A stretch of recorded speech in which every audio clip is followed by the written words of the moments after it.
Ini adalah kunjungan KDM ke kantor Samsat di Soreang. Ternyata KDM ini orangnya sangat detail. Hal kecil yang dianggap orang tidak penting bagi KDM itu sangat penting. Yuk kita simak videonya bagaimana detailnya KDM saat dia baru sampai di kantor Samsat di Soreang.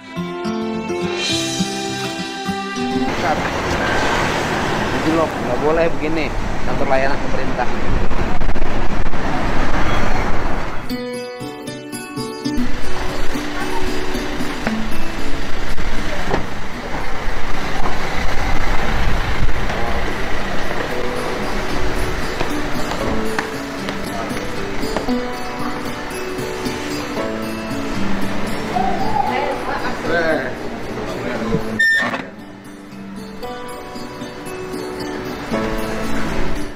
Pertama kali datang ke kantor Samsat di Soreang ini, hal yang diamati oleh KDM adalah jalan yang rusak.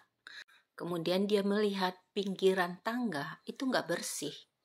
Dan kursi yang sobek yang seharusnya sudah diganti.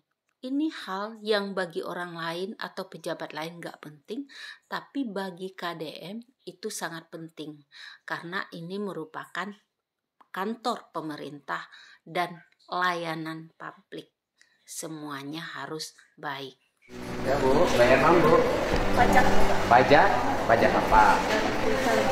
Ganti kaleng. Perpanjangan pajak? Ya. Motornya apa? NMAX. NMAX. Bayar pajaknya berapa? 500 lebih. 500 per tahun. Enggak, ini mah yang 5 tahun. Oh 5 tahun kan 500. Yang sama ganti kaleng. Oh sama ganti kaleng 500. Ya. Punya uangnya? Punya. Sudah? Sudah. Tinggal nunggu STNK. STNK. Berapa lama itu ganti kaleng? Ya, dari tadi. Bukan berapa lama itu ganti kaleng. Dari mulai pertama daftar sampai dapat kalengnya berapa lama? Tadi kesini itu jam 10. Jam 10 ke sini. Sekarang jam berapa? Jam 12. Jam baru 12. istirahat. Ibu istirahat, Ya. sholat duhur ya? Ya. Tapi udah selesai? Udah. Cepat nggak? Cepat. Cepat. Ada pengen yang lebih cepat lagi? Pengen berapa menit ibu ganti kalengnya?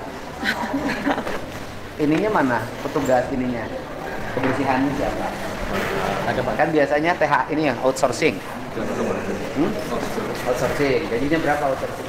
3,5. Oh, sesuai dengan UMK di wilayahnya masing-masing.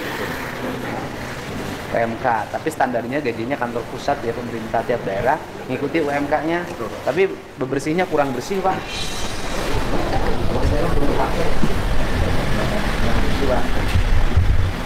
Ini turun lebih bersih lagi. Terus ini kursinya ganti. KDM langsung bicara dengan pejabat yang berwenang untuk hal-hal yang dianggapnya tidak pas agar segera diperbaiki. Kemudian, KDM menemui masyarakat yang sedang mengurus pajak di kantor ini. Minta foto, saya nanya ibu lagi ngapain? Bikin? Ganti nama, balik nama. Balik nama gratis nggak? Bayar apa yang balik nama? Dari maksudnya dari asisten saya. Nah, gini. Kan balik nama gratis apa bayar? Bayar. Iya, Pak. Balik nama di undang-undangnya gratis nggak? PNBP Pak. Hah? PNBP-nya ada, BBN-nya 0 Pak. BBN. Apa? BBN-nya 0 kan? Nggak bayar kan? Nggak bayar. Yang bayar apa? PNBP Pak. PNBP. Apa itu PNBP? Penerimaan negara bukan pajak Pak. Kayak model BPKB, STNK, dan TNKB Pak. Penerimaan pajak negara bukan pajak. Itu yang bayar. Berapa bayarnya? 225. Kalau BPKB, Ibu motor mobil? Motor. Motor. Berapa bayarnya? 225 juta, 225.000. Ibu bayar BPN KB. Balik nama itu berarti dari KTP yang pemilik lama ke KTP ibu yang pemilik baru, kan itu. Yang selalu jadi keluhan masyarakat adalah saya susah nyari KTP-nya, kan begitu. Ya kan? Kan begitu keluhannya. Nah, kemudian saya makanya solusi, saya kasih tahu seluruh pegawai Samsat nyari KTP-nya. KTP pemiliknya, karena ini bagian dari usaha negara, pemerintah ya. Juga saya udah 2 tahun kan di So, gimana?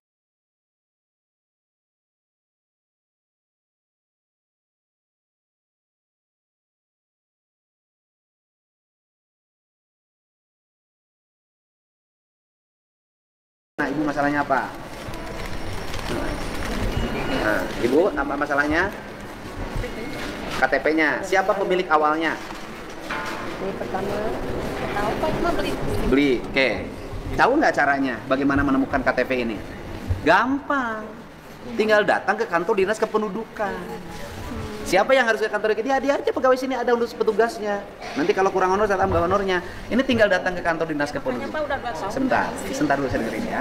Bagaimana cara menemukan data KTP ini? Siapa pemilik nomor ini? Alamatnya di mana? Itu tinggal dibuka di kantor dinas kependudukan. Itu nanti ketahuan namanya siapa, alamatnya di mana. Nah nanti kan pemerintah ada antar pemerintah. Pemerintah itu punya jaringan nomor HP kantor dinas kependudukan, punya nomor HP para kepala desa. Itu tinggal cek calling dari kantor Samsat ke kepala desanya, mohon dihubungi nomor ini, bener nggak pemilik motor ini. Bagaimana KTP-nya? Gampang menurut saya, foto aja dari kepala desanya, dari RT-nya, dari RW-nya, KTP-nya klak dipoto dari pemiliknya, dikirim fotonya ke Samsat, bolak-balik, selesai. Ini zaman udah canggih, kawin aja bisa jarak jauh. Begini enggak? Dan pajak, jangan sampai rakyat mau bayar pajak aja dipersulit. Nek mayar wae meneh nek diberi duit. Saya kasih tahu Bu, duit pajak Ibu yang dibayarkan itu untuk pembangunan jalan, tetapi honorariumnya diterima oleh para pegawai ini. Tunjangannya gede-gede, saya tahu. Gubernur juga dapat. Ya kan? Jujur aja, gubernur juga dapat. Kenapa saya sampai turun ngurusin ini? Karena saya malu. Saya dapat honor dari pendapatan pajak ini, masa saya nggak kerja, ningkatin pajak? Ya, udah tahu nggak ketentuan yang sekarang? Nah, sekarang yang punya tuh, nah Ibu kayak Ibu nih, ini nunggak pajaknya berapa? 2 tahun. Oke, sini Ibu. Ibu nunggak pajaknya 2 tahun. Berapa nunggak pajaknya? Nggak tahu, barusan diceknya sejuta. Jadi terhitung mulai besok tanggal 20 Maret 2025 sampai nanti 6 Juni 2025 Ibu urus mulai besok. Tunggakannya nggak usah bayar, dendanya nggak usah bayar, ya kan Pak? Dendanya nggak usah bayar ya. Kemudian bayar pajak yang tahun 2025. Ini berapa bayar pajaknya? 200. Nanti yang ke belakang juga tinggal dibayar ya Pak? Lunas. Kan di Hampura Lebaran. Lunas. Iya, lunas. Sudah dilunasin, diampuni. Ya, ini berapa? 219 ribu. Nah, jadi Ibu tinggal bayar pajak 219.000.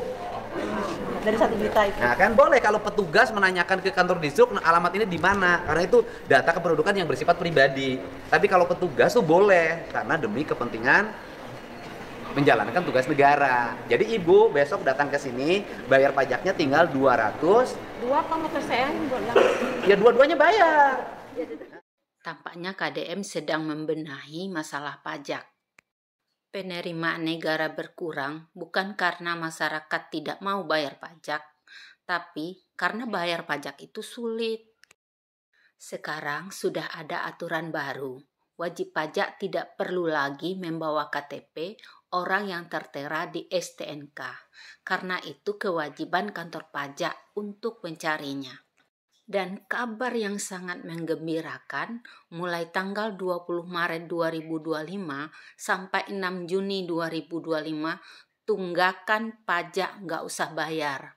Dendanya nggak usah bayar. Yang dibayar hanya pajak tahun 2025 aja. Bagi masyarakat yang belum bayar pajak atau yang pajaknya nunggak bertahun-tahun, ayo gerak cepatlah untuk membayar pajak kendaraannya sampai batas waktu 6 Juni 2025 agar cukup bayar 1 tahun saja untuk tunggakan pajak bertahun-tahun. Terima kasih udah menonton video ini sampai selesai. Mudah-mudahan video ini bermanfaat untuk kita semua. Jangan lupa like, subscribe, dan komennya.